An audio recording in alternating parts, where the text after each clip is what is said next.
SP वो ले आए बाहर से, जो बिल्कुल गूंगा, जो एक शब्द नहीं बोलता है, ऐसा संसद जिसको कहना नहीं चाहिए, शर्म लगना चाहिए ऐसे संसद को, जो 3 पंचवर्षीय वहाँ बर्बाद दिया और 3 पंचवर्षीय यहाँ बर्बाद किया। अगर हम जैसे लोग लोकसभा में यहाँ कोई भी आदमी होता तो उखाड़ के फेंक देते, बुंदेलखंड नंबर 1 होता। ओबीसी महासभा के द्वारा 17 गृह पद यात्रा निकाली जा रही है। इसी सिलसिले में हम बात करेंगे पूर्व विधायक आरडी प्रजापति जी से। प्रजापति जी, किस प्रकार की यात्रा निकाली जा रही है ओबीसी महासभा के द्वारा? पहले तो मेरा नाम आरडी प्रजापति है, मैं पूर्व विधायक चंदला से हूँ और संपूर्ण बुंदेलखंड जनजागरण मंच का जो उत्तर प्रदेश मध्य प्रदेश का राष्ट्रीय अध्यक्ष हूँ। ये यात्रा जिसकी जितनी संख्या बारी उसकी उतनी हिस्सेदारी। ये जो 68% पिछड़ा वर्ग के लोग हैं उनको भागीदारी दिलाने के लिए हमारे दलित समाज के लोग और आदिवासी समाज के, हम पूरे समाज के लोग इकट्ठे हो रहे हैं और जो हमारा अधिकार नहीं दे रहे हैं उनको हम 23 और 24 में उन सरकारों को, मनुवादी सरकारों को उखाड़ के फेंकने का काम करेंगे। इसलिए हमारे बुंदेलखंड में हमारी 26 सीटों में से अपन ओरछा से शुरू हुआ है, ओरछा से आपका निवाड़ी से ये आप पृथ्वीपुर, जतारा, अब टीकमगढ़, खरगापुर और ये आज आपके छतरपुर के अंदर ये महाराजपुर में प्रवेश हो रही है।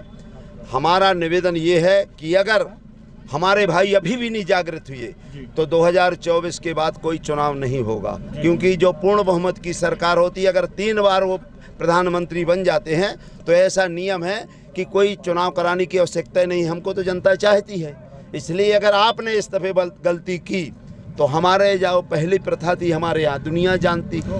क्या इस यात्रा में पूरा ओबीसी समाज आपके साथ है? 100%। आप ये मानिए, ये यात्रा आपको रिजल्ट देखने पे मिलेगा। ये गिनती नहीं कराएंगे और हम चाहते हैं ना गिनती कराएं, हमारी गिनती लोकसभा और विधानसभा में होगी।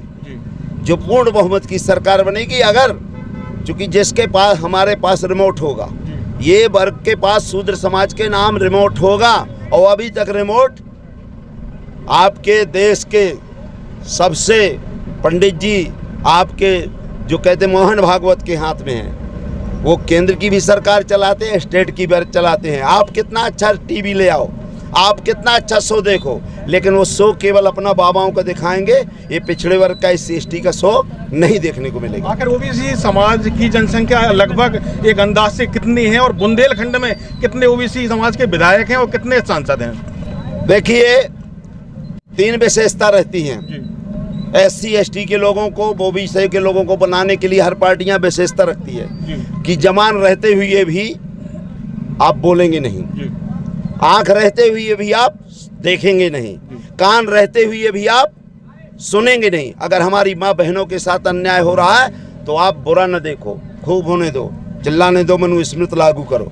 अगर हमारे पास माँ चीख चीख कर रो रही, हमारी बहन बेटियां, एक शब्द नहीं बोलो, मुँह से गूंगे रहो। अगर हम लोग चिल्ला रहे हैं, डकैती हो रही है, चोरी हो रही है, बहन बेटियों को लूटा जा रहा है, तो हम ऐसी बातें न सुने, चलने दो, ये तो राम राज जा रहा है। इसलिए आप देख रहे हैं, हमारा मेन उद्देश्य है कि हमारी जनसंख्या जो 92% है यहाँ, SC देखो, यहाँ SC के लोग यहाँ 24% हैं और हम लोग इनको 75 वर्ष से वोट देते आए हैं, यहाँ के सभी लोगों को।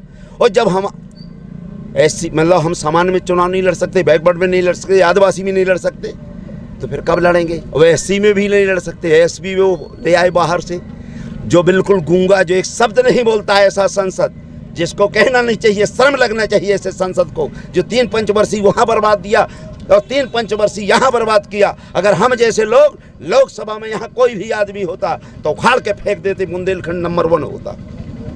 लेकिन कुछ लोग आप पर एक आरोप लगाते हैं कि आपका जो बेटा है वो चंदला से विधायक भी है, ठीक है, और वो भाजपा में है और आप भाजपा के विरोध भी करते हैं, तो ये कैसे मतलब सक्षम हो सकता है ये चीज़? मैं भाजपा से विधायक था जी।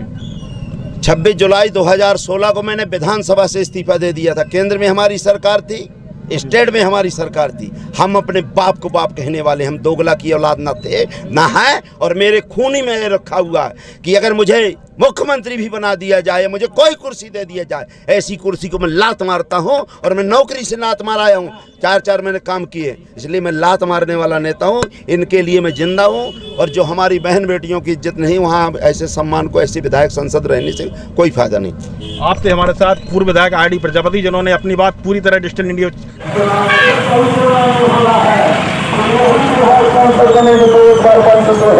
इसलिए उनको विधानसभा और लोकसभा से रोकना है। सबसे दलालों को आपको लोकसभा विधानसभा में नहीं भेजने देना है। अगर भेजोगे तो हमारे लड़के पढ़ने से मर जा रहे हैं। आज भी हम लोग